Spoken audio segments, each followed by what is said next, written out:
Hey, I think we may have figured out the sound issues, and on this video right here, we're going to talk about the Sony A7C again. Took it out for some night shots. Let's go.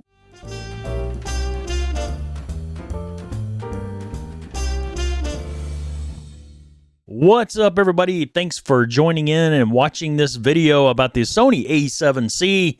Hopefully we got our audio issues pretty much. We're getting closer. We're really getting closer. You got to stare at this thing for right now, and eventually I'll maybe be able to get around to getting one out of this camera shot or whatever. But I'm gonna be okay with this for right now. It's way better than it was. So and I keep getting real close to it. Sorry about that. But anyway, I took the A7C. Now I'm filming right now with the Sony A7C. With the Samyang 24 millimeter 1.8 prime lens, and I'm loving it, but eventually it's gonna have to go, probably, because I am gonna be getting in some products here. I've got this little Wii light deal, and see, it's just, I mean, I could, it'll focus. It just doesn't have a very close focusing. Well, I guess it's not bad. I guess it's not as bad as I thought. Yeah, I mean, it's okay. It seemed the other day it wasn't working that well. As for some reason, it just wasn't working. It wasn't focusing right. So maybe, I don't know, maybe it's fixed now. Maybe I can leave this up for a while. But anyway, yeah, Light sent me a few of these. See? Yeah, there we go. A few of these to check out, and they're just LED lights. They're fill lights. Come on, see, that's what I mean. The ZV-1 would be right on it. It would just be right on that sucker. But anyway, it's got all different. I'll show you when I do the video. It's got a bunch of different cool little things you can do with it.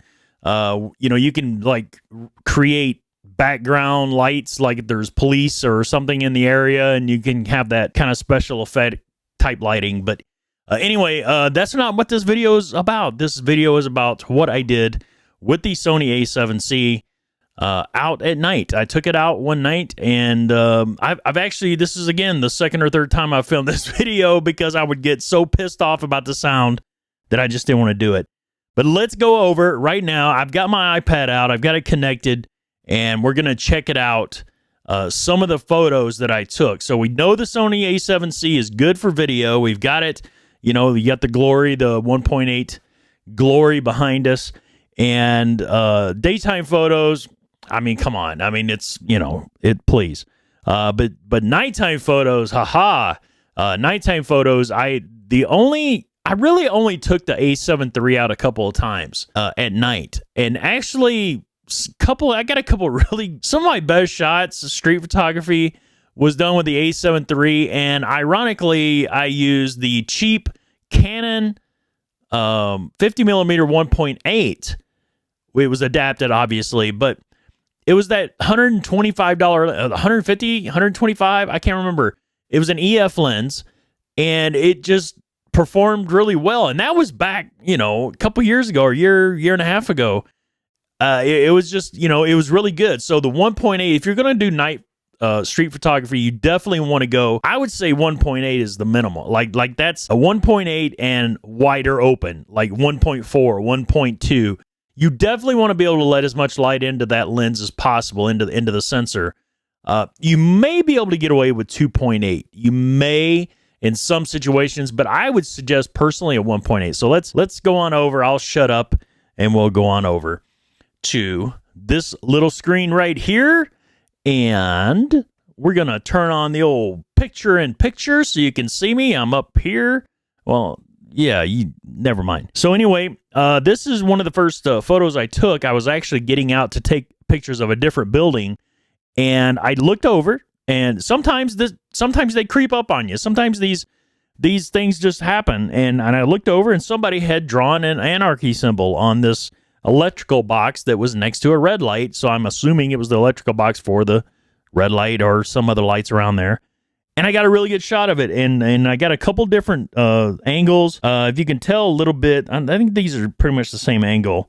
And by the bouquet in the background there, and of course different shots. I was waiting for the lights to change so I could get different looks, and it turned out really good. It's really sharp. The Samyang 24 millimeter. Samyang's come a long way. It's like Tamron. Sigma's always been pretty sharp. Usually Sigma, I believe, was like the sharpest of all of them, and then Tamron started catching up really quick.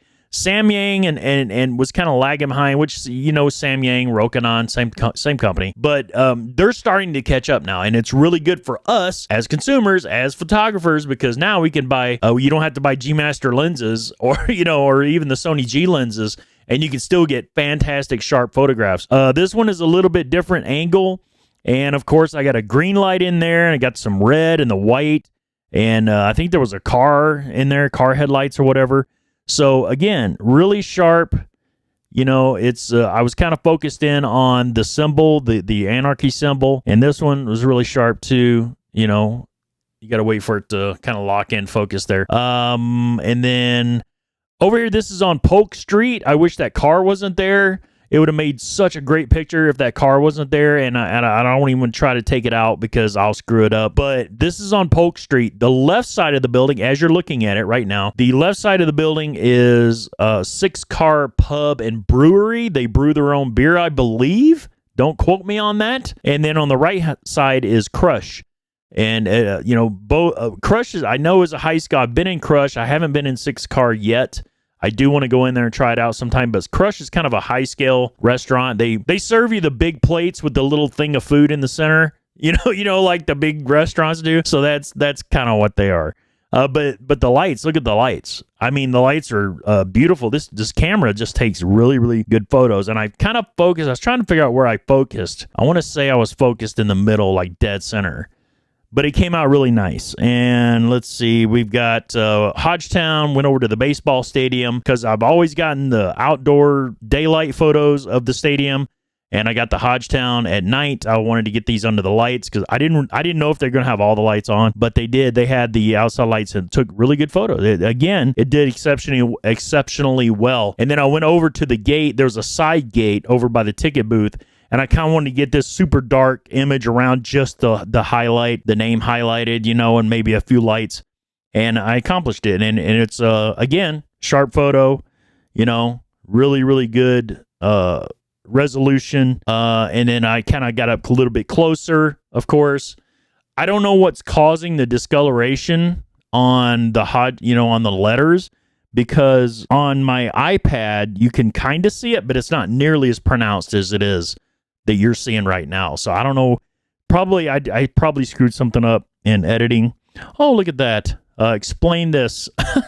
But yeah, that's just kind of an example of what I did with the A7C. It is a very, very capable camera. Obviously, you're going to get the same low light performance as you did with the A7 III. Without the shutter issues. But yeah, I love the camera. To me, it's like a perfect street photography camera because you get full frame glory, excellent low light capability, better than you're going to get with an APS-C. I don't care who you are. You're just going to get better low light, out of a full frame camera. It's just the way it is. And of course, with the availability of all these newer, like Samyang, Tamron, some of the newer, and Sigma, of course. See, they were putting out these lenses, and they basically were adding on a part on the back of the lens to make up for the mirrorless part, and they were basically the same old DSLR lenses, and they just added on to it to make it a mirrorless lens. Well, now you're starting to see, especially Sigma has got some fantastic lenses out there. They just came out with the 85 1.4 not too long ago that is a strictly mirrorless lens. The old one was the DSLR lens that was converted to be mirrorless. The new one is sharp. I mean, it's sharper than the G Master. It's just a better lens than the G Master at probably half the cost. I am definitely getting that lens eventually. But anyway, I keep getting off track. Yeah, the Sony A7C so far has been a banger of a camera. Again, video is exceptional. I really want to maybe go out and take some video, go out and take, real video on the card instead of recording this right into eCam. But I think it's a great camera. Do I think it's worth buying in 2022? it is worth buying it. It's not, I don't think it's worth $17.99. And honestly, I don't think it was worth $17.99 from the get-go. And I'll tell you why. You can pick up right now a Nikon Z6, and they've improved the eye autofocus on the Z6, the original Z6. They've really boosted that thing through firmware updates. It's really, really good. It's not as good as Sony, but it's damn near close with the autofocus, eye autofocus. And I tell you right now, you can pick one of those things up. I've seen them as low as $1,100 on KEH or MPB, or, you know, some of these resellers that sell used gear. I don't know. I just honestly, I think Sony should have come out of the gate with this thing. I think they would have sold more of these if they would have come out of the gate at $14.99. I mean, I'll be honest, $14.99 or $15.99. I would go with $15.99. I would have been okay with that. But $17.99, I don't know. I mean, you're missing a lot of features. You know, when it comes, it debuts at roughly the same, you know, just $100 or a couple $100 less than the A7 III. And you've got the flippy screen, you got the better autofocus, but you're missing out on a lot of other things. The viewfinder is damn near unusable. You know, you're missing custom buttons, and I mean, there's the takeaways just don't match what you get, you know, and now you can get an A7 III cheaper. I don't get it. I really don't understand Sony. I mean, I know they're trying to make a buck, and they've suspended production now, so, you know, good luck trying to find one eventually. But I don't think they're selling that well. I really don't think they're selling as well as they could if they would just lower the price. And, you know, they should have came out with a price of $16.99 or $15.99. $15.99, I think, would have been perfect price for this camera. It would have drawn tons of people. A bunch of YouTube creators would have bought it in a heartbeat, you know. But you've got the A6600 that was, I mean, it's like $1,200 or $1,300. I mean, that's ridiculous too. That camera should have been $999. I mean, it's an APS-C camera. I don't care how good the autofocus is. It's a $1,000 camera. It's an APS-C camera. Let's get real. So far, A7C, I'm loving it. I do love it. I think I overpaid for it. I think most people that bought it overpaid for it. But it is a fantastic camera. I mean, it's an awesome camera. It's compact. It's full frame.